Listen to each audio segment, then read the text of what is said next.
experience one more total closure from February 19th to 21st before completion of the project for the final reopening by the end of February.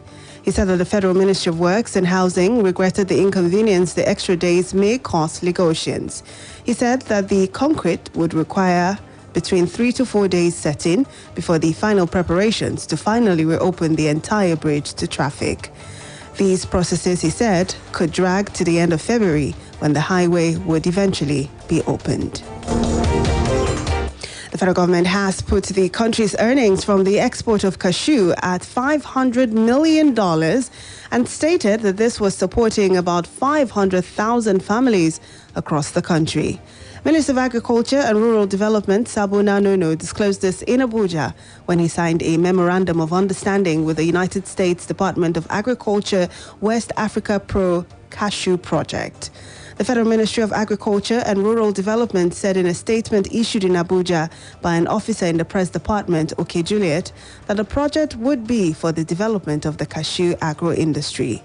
The minister said the initiative would improve productivity, expand the national hectareage of the core, and achieve national food and nutrition security, revenue generation, exchange earnings, wealth creation, and employment across the country. Emirates Airlines has extended the ban on passenger services from Nigeria to Dubai until the 10th of March 2021. It said travelers from both Abuja and Lagos would not be accepted for travel prior to the date. Also, the carrier warned that passengers who had been to or connected through Nigeria in the last 14 days would not be allowed entry into the United Arab Emirates, whether terminating in or connecting through Dubai. Emirates noted that flights from Dubai to Lagos and Abuja would continue at the normal schedule as it urged travelers to contact the airline's customer service or their booking agent in terms of rescheduling. To other news, the Nigeria Customs Service, NCS, is to commence implementation of tariff reduction on vehicles before the end of this month. The NCS Controller General, retired Colonel Ahmed Ali, made the announcement at a forum in Abuja. He said that the commencement of the policy followed the transmission of the directive to the NCS by the Federal Ministry of Finance, Budget and National Planning. The customs boss noted that the new law would help the country to have vehicles meant for transportation with reduced duty for the benefit of Nigerians. He noted that the high duty paid had also resulted in increased smuggling of vehicles into the country. Ali disclosed that statistics available to the service showed that about 300,000 to 400,000 vehicles coming into Nigeria first stop in Benin Republic before being smuggled into Nigeria. He said that the reduction of duty, especially on the transport sector, would make Nigeria to have strong vehicles for conveying goods and services as well as passengers.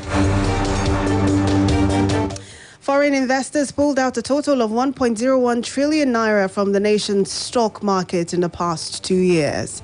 The Nigeria Stock Exchange data showed that the foreign portfolio investors injected 666.40 billion naira into the stock market in the period under review. Foreign portfolio investment outflow includes sales transactions or liquidation of portfolio investments through the stock market, while the FPI inflow includes purchase transactions on the NSE, equities only, according to the boss. The NSE,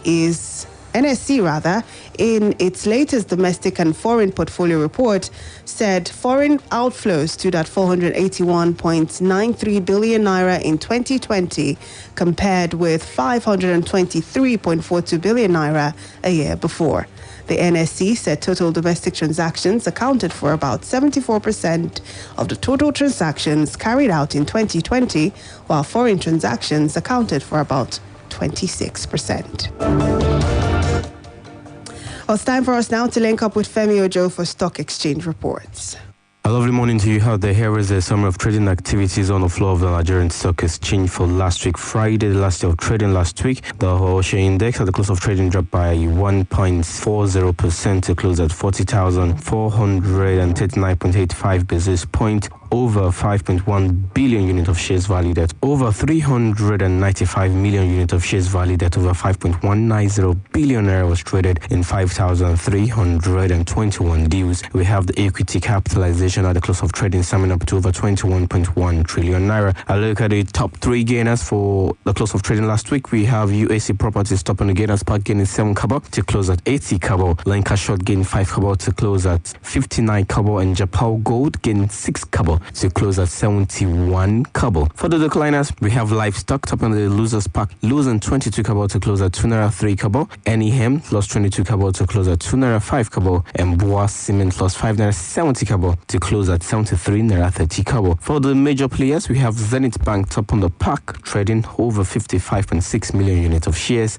Transcap traded over 42.7 million units of shares. FBN Holdings traded over 42 million units of shares. Guarantee traded over 42 million units of shares, and Access traded over 40.9 million units of shares. That was the summary of trading activities on the floor of the stock market for last week Friday. Join me on Wednesday when I bring you the summary of today's trading and that of tomorrow's trading. I am Femi Ojo.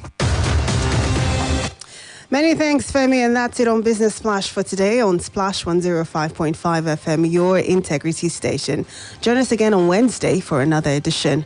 I'm Charity Jerome. Good morning, and thank you for listening.